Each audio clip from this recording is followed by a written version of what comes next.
Dunyo bolalari bugunga qadar bunchalik baxtsiz bo'lishmagan. Unutmang, bugungi mavzuni tushunmasdan turib, siz bu botqoqliklardan chiqa olmaysiz.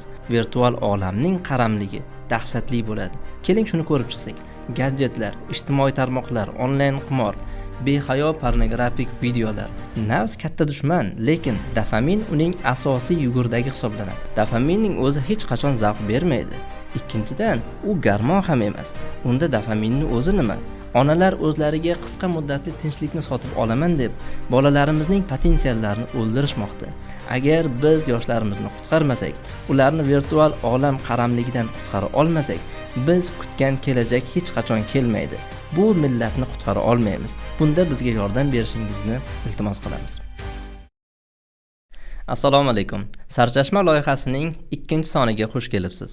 Bundan avvalgi sonimizda sizning uyqungizni tartibga solishga harakat qildik. Zero bu haqiqatdan ham muvaffaqiyatga erishishning dastlabki qadami edi.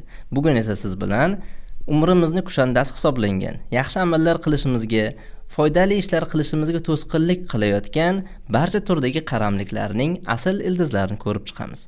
Bugun miyamiz qaramliklar botqog'iga botib borayotganini sezmaymiz ham.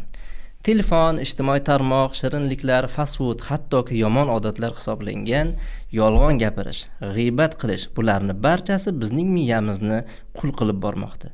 Statistik ma'lumotlarga qaraganda, ushbu videoni ko'rib turgan insonlarning aksariyatida kamida bir turdagi qaramlik alomatlari seziladi.